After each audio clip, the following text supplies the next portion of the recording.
lahat at maraming salamat. Yan lang po. Okay, let us listen to God's Word as it is written in Psalms 103, verses 14 to 16. For He knows our frame, He remembers that we are dust. As for man, his days are like grass. He flourishes like flowers of the field. For the wind passes over it, and it is gone, and its place knows it no more. May the Lord bless us upon reading His words. Like this, you need an anchor. Be very sure, be very sure. Your anchor holds and brings the solid rock. This rock is Jesus. Yes, He's the one. This rock is Jesus, the only one. Be very sure, be very sure. Your anchor holds and brings the solid rock. In times like this, you need a Bible. In times like this, all being an idol. Be very sure, be very sure. Your anchor holds and brings the solid rock. This rock is Jesus. Yes, He's the one. This rock is Jesus, the only one. Be very sure, be very sure. Your anchor holds and brings the solid rock. In times like this. Isa kita sa kasubo sa pamilya sa karon. Tungod sa pagtaliwan sa isa sa mga mahal sa kabuhi sa family sa luta, nga naghatag sing dako nga influence sa kabuhi sa mga kabataan, mga kaapuhan, at the same time sa mga katilala o kon abyan sa isa naton kauto. Ano man ang aton status sa kabuhi, sa luyag naton kag sa hindi, tanan kita maka-eksperyensya o kung naga-eksperyensya sa nanari-sari nga mga butang sa aton kabuhi. Kapag kaysa ini siya nagatayog sa aton pagsalig o pagtuo sa Diyos.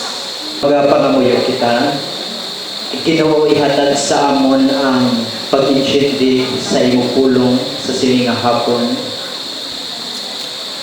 Nagapangamuyo ako, nakabay magamalig-on kami sa pag-atubang sa realidad sa among kabuhi. Bisan sa panimalay nga yara karon Ginoo sa tunga sing kasubo. I pray nga imong pulong Ginoo magapanghikot sa tadsa-tadsa sa amon nga sa tunga sa kasubo hindi Ginoo magahatag sa amon sing kalipay. Sa dion sa tunga sa mga pagtayog sa amon ang pulong nimo magahatag sing pundasyon sa among kabuhi. Ginasalig namon ini sa imo kaginatugyan ang tanan sa ngalan ni Jesus. Amen. Kag ang unang nakita napon na quotation sa pag-open din nahon, amo ang isa ka praise nga nagasiling, the more you get older, the more you experience a better life. It sounds so good. Simple lamang ang yakahulugan sini. Nga samtang nagalakat ang mga tinuig ang saad sa sininga quotation, among asamta nagatigulang kita, hindi kita maka-experience ng pain, hindi maka-experience sa ginatawag sakit sa likod, insomnia, arthritis, high blood pressure, and so on and so forth. Do kanami man siya pamatian. Kanami nga saad. Subong, makita naton ang mga commercial sa telebisyon. Kadamo-damo katama. Commercial nga nagasiling how to look young, how to be beautiful. Sari-sari nga mga produkto nga nagasaad sa kaayuhan sa tagsa-tagsa sa aton like anti-aging, how to stay young. Tigulang lang niya ang saad.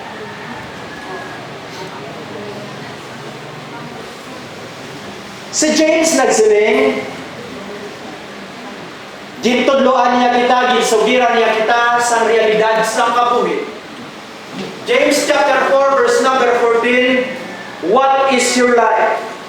You do not know even your tomorrow, what will happen sa imo kabuhi sa buwas. You are like a mist that appears for a while and then vanishes. Ikaw pag ako mga utod, wala kita kay balokon ano ang ginadala sa buwas para sa atin. Ano man ang ginauyatan ta sa kabuhi, ano man ang ginatindugan naton karon, ano man ang estado naton, ano man mga tinapusan naton sa ibabaw sini nga duta, wala sa isa sa aton nga nakaibalo kung ano ang matabo sa aton sa buwas. No one knows what tomorrow brings because tomorrow is uncertain. Or that appears for a while and then vanishes. The only promise of tomorrow is the certainty of death. Nga ikaw kag ako mapatay din mga utod.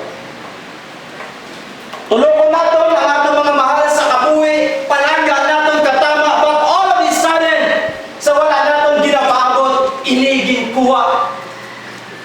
Ini siya nagdula. Because life is fleeting and uncertain. Look at the war in Zamboanga City. The effects of Yolanda Typhoon. The death of innocent people, innocent children. Tungod sa nangyari nga trahedya nga nag-abot sa aton.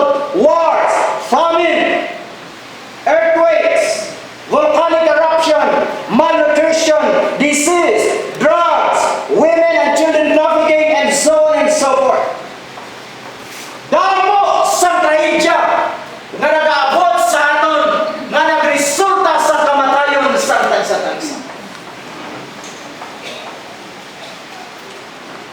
But when the timetable of the Lord mag-aabot sa aton, hindi ka makasing, Lord, hindi lang. Lord, hindi aray subo. Lord, pwede dasun lang kasi mana. Lord, pwede lang dasun nga adlaw, dasun na tuig. No.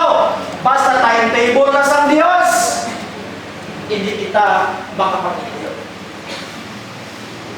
Hindi kita makapag-hindi sa Diyos.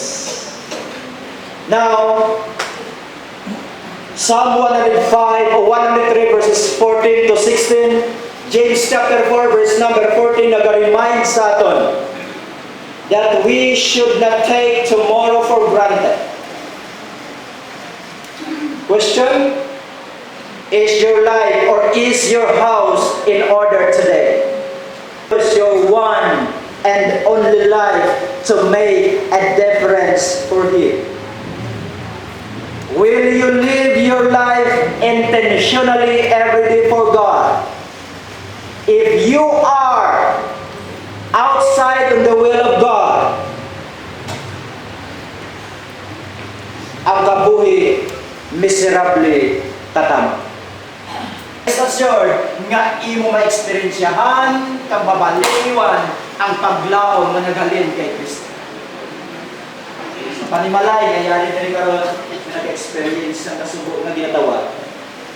Our hope, wala sa siling nga kalibutan, but our hope and joy is in Christ.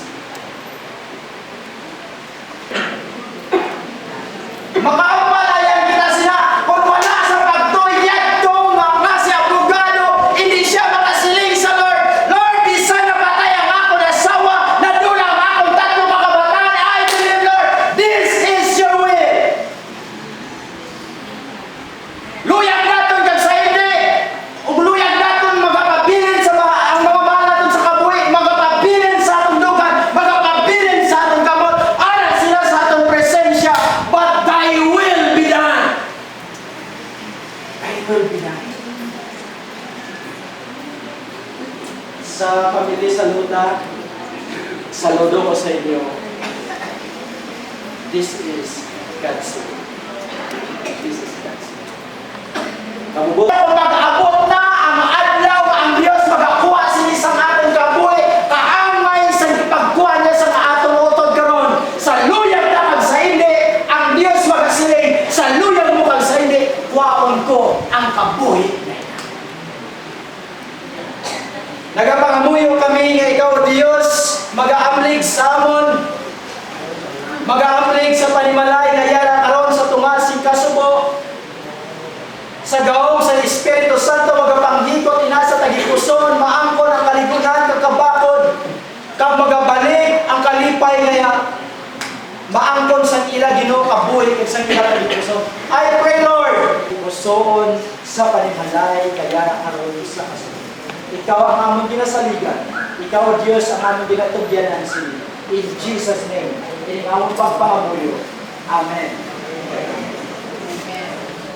Muyo kita. O Ginoo nga tag-iya sa amon mga kabuhi. Kagbisan pa sa amon mga kabuhian. Nagapalapit kami sa imo balaang mga tubangan. Nagapangayo kami amay sa imo pagpakamayo. Imo ginkuha sa sining panimalay ang isa sa mahal sa ila. Ang isa ka Eloy nga nagahatag sing gabay sa ila sa matag adlaw nga tanan. Apang bisan pa Ginoo ginkuha nimo ini. Nakaibalo kami amay nga ginkuha nimo apang igapailin mo siya sa isa ka duo.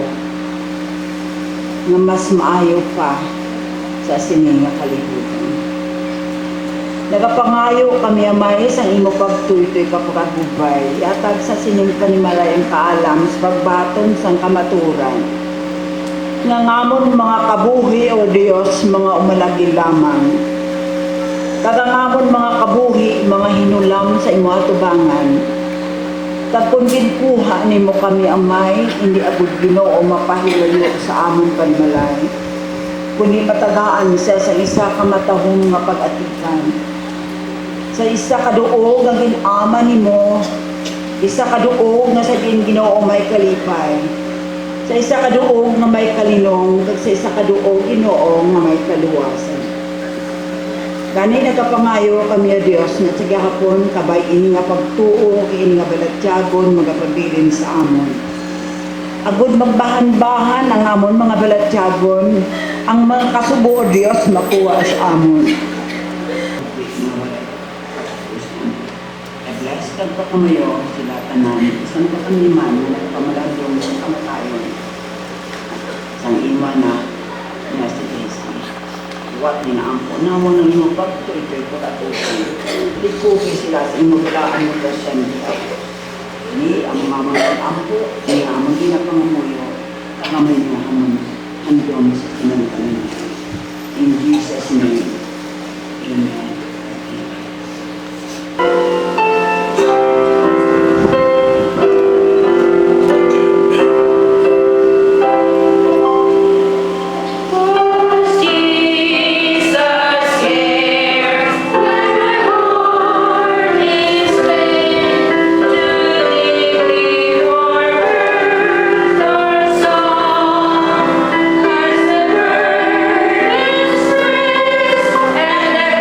the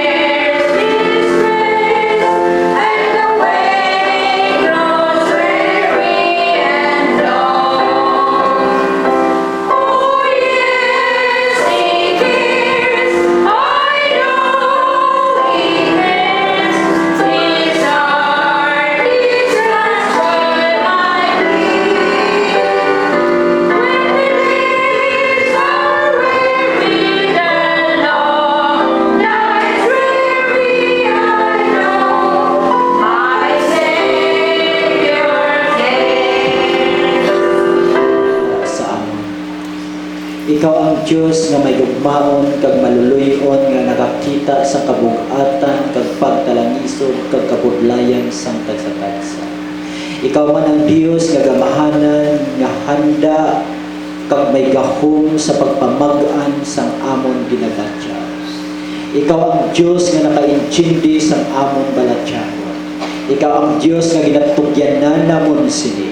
Kahit bisan ano kadako sa amon kabug-atan kag mga problema. Pamuyo ako Ginoo nga ikaw magapadayon sa pag-amlig sa amon tanan labi na gid sa sini nga panimalay.